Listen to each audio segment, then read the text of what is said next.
Also ich hätte mit viel gerechnet, damit aber nicht.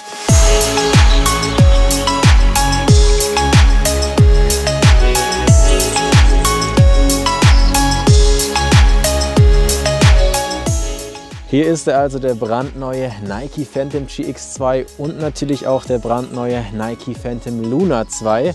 Ist der gleiche Schuh, nur mit Socke. Man kann eigentlich sagen, bei diesen neuen Generationen hat man einfach die erste Generation des GX und Luna zusammen gemacht. Raus kam also diese neue Generation.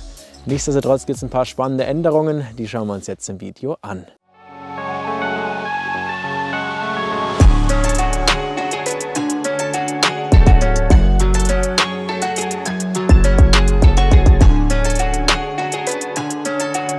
Gezielt schauen wir uns heute den Nike Phantom GX2 an. Ganz einfach, weil Erling Haaland diesen Fußballschuh spielt und deshalb natürlich für euch auch wahrscheinlich ein bisschen interessanter. Wir schauen uns an, was hat sich im Fußballschuh verändert, was macht er gut, wo ist vielleicht auch Potenzial und was gefällt uns eher nicht. Damit ihr alles wisst und euch entscheiden könnt, ob ihr euch diesen Fußballschuh zulegt, schauen wir jetzt rein und zwar ins Review.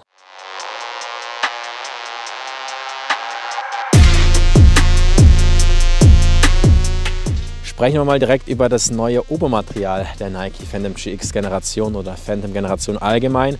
Weiterhin das Nike Grip-Knit am Start, was wir auch vom Nike Phantom GX1 kennen, also dieses wachsartige und klebrige Obermaterial in Kombination mit diesen 3D-Rips, die man eigentlich vom Phantom Luna kennt. Also auch hier eine Kombination aus beiden Fußballschuhen in einem Obermaterial. Rauskam diesmal ein Ein-Layer-Obermaterial, das heißt nicht wie vorher beim Phantom GX1 2-Layer. Damit möchte Nike einfach erreichen, dass dieses Thema Grip noch ausgeglichener ist und noch effizienter am Fußballschuh untergebracht ist.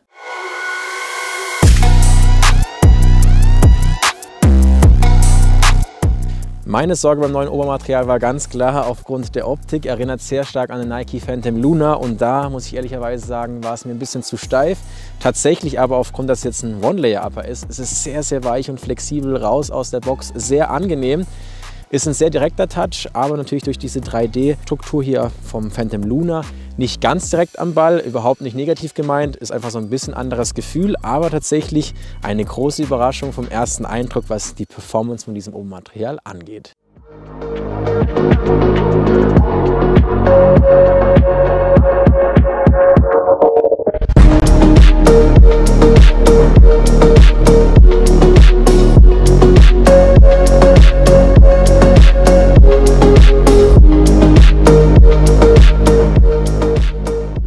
Natürlich spielt das neue Obermaterial auch im Bereich Fit und Komfort eine entscheidende Rolle. Man muss tatsächlich sagen, man fühlt sich direkt sehr, sehr wohl in diesem Fußballschuh. Obermaterial ist angenehm weich. Beim GX1 war die Stärke ja ganz klar der Komfort. Ob bei der zweiten Generation das auch der Fall ist, schauen wir uns an, und zwar On-Feet. Allein optisch muss ich sagen, dieses weiße Obermaterial wirkt natürlich sehr, sehr clean. Weiterhin natürlich breit geschnitten. Man muss sagen, es wirkt so ein bisschen unstrukturierter. Das ist aber eigentlich jetzt nicht negativ gemeint, sondern man hat weiterhin genügend Platz hier im Vorderfußbereich, sogar noch ein bisschen mehr als beim GX1. Das heißt, definitiv geeignet für breite Füße. Bin hier auch true to size gegangen als meine normale ursprüngliche Größe. Fühle mich da auf jeden Fall wohl. Ist dadurch, dass es ein Ein-Layer-Upper ist, auf jeden Fall ein bisschen freier. Aber passt sich eigentlich ganz gut am Fuß an. Ist aber wie gesagt eher breit geschnitten. Ferse weiterhin sehr gut. Finde ich eine richtig coole Idee von Nike, dass das Mittelteil weggelassen wurde. Ansonsten kann man sich hier nicht beschweren. Der Komfort aus der Box raus schon sehr, sehr angenehm. Da hat Nike wieder einiges richtig gemacht. Der größte Unterschied im Bereich Fit und Komfort ist bei diesem neuen Phantom GX das One-Layer-Upper. Dadurch wirkt es etwas unstrukturierter, jetzt gar nicht negativ gemeint. Man fühlt sich ein bisschen freier, hat im Vorderfußbereich vielleicht sogar noch ein bisschen mehr Volumen, was man auch sieht, wenn man den Schuh knickt. On-Feet entstehen hier so ein paar mehr Falten.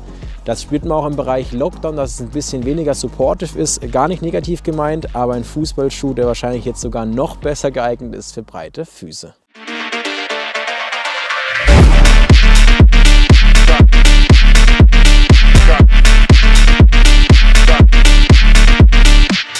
Was die Socke angeht, ist die beim Phantom GX1 tatsächlich ein bisschen höher als beim Vorgängermodell. Ich weiß ehrlicherweise nicht warum, habe jetzt auch keinen großen Unterschied gespürt. Dagegen haben wir natürlich hier beim Phantom Luna die High-Cut-Variante. Ihr habt es gehört, es ist eigentlich der gleiche Fußballschuh, das heißt einmal hier Low-Cut, einmal High-Cut. Ich verstehe nicht ganz, warum dieser Schuh Phantom GX2 und dieser Phantom Luna 2 heißt und man das nicht wie beim Nike Mercurial macht. Das ist nämlich das gleiche Prinzip, Low-Cut und High-Cut Fußballschuh. Genauso verwirrend ist eigentlich das Sohlentooling. ist ja eigentlich beim Phantom Luna 1 im Marketing so gewesen, spezieller Fußballschuh für Frauen und jetzt irgendwie doch für Männer. Da muss man sagen, etwas verwirrender, als es eigentlich sein müsste. Kommen wir also zum Bereich Touch, wo ich ja sehr, sehr skeptisch war. Bei der Phantom GX1 Generation war ich ein Riesenfan von diesem weichen, flexiblen Gripknit-Obermaterial und von der Optik, weil hier der Phantom Luna eine Rolle spielt, war ich sehr, sehr skeptisch. Man muss tatsächlich aber sagen, sehr, sehr weich und angenehm on-feet. Fühlt sich noch ein bisschen natürlicher an, weil einfach diese Gripstruktur jetzt effizienter am Fuß ist. Und man muss tatsächlich sagen, vom On-Feet spürt man fast keinen Unterschied, was dieses weiche Obermaterial angeht. Und diese Skepsis hat sich definitiv nicht bewahrheitet.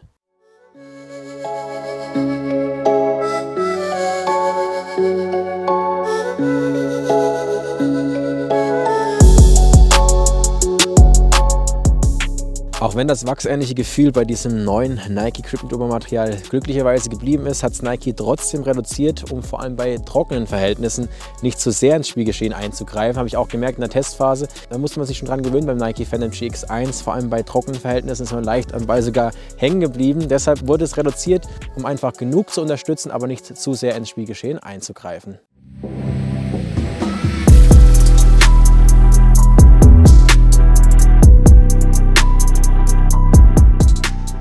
Sprechen wir natürlich noch über das Thema Traktion und hier spielt natürlich das Nike Cyclone 360 Tooling eine Rolle.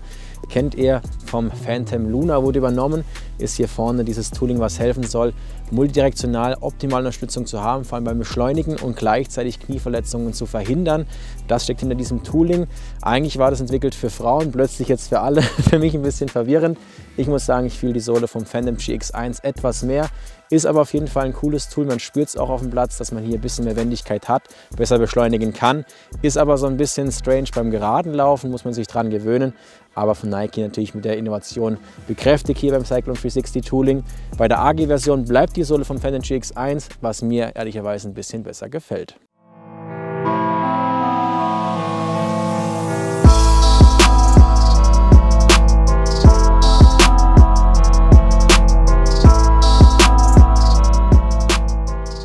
Kommen wir jetzt auch mal zu ein paar Punkten, die mich etwas gestört haben, die man vor allem vom Kauf auch ansprechen sollte. Und wir starten mal direkt rein mit der Sohle und dem Thema Komfort. Man, vor allem diese zwei Stollen hier betrachtet, spürt man die tatsächlich auf dem Platz. Vor allem bei der kalten Jahreszeit hat es hier leicht Druckpunkte gegeben. Ist jetzt kein wirklich schlechter Punkt, weil es nicht extrem auffällt. Trotzdem wollten wir es natürlich erwähnen.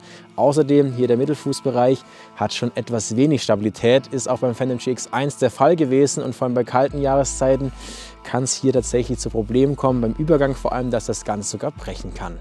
Außerdem, was uns aufgefallen ist hier bei der Socke, das ist vor allem hier im oberen Teil. Ich dachte erst, es liegt an meiner Socke, die ich anhabe, dass hier so eine leichte Delle entsteht. Ist aber tatsächlich das Obermaterial.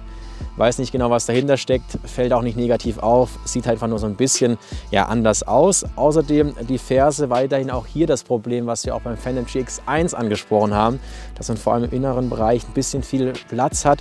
Die Ferse ist sehr geräumig, dadurch auch natürlich im Bereich Grip und Stabilität minimal beeinträchtigt. Hier würde ich zu Gripsocken greifen oder natürlich, wenn man breiten Füße hat, fühlt man sich in diesem Fußballschuh natürlich sehr wohl. Kommen wir mal zum Fazit des Nike Phantom GX2 und ob der Fußballschuh tatsächlich besser geworden ist.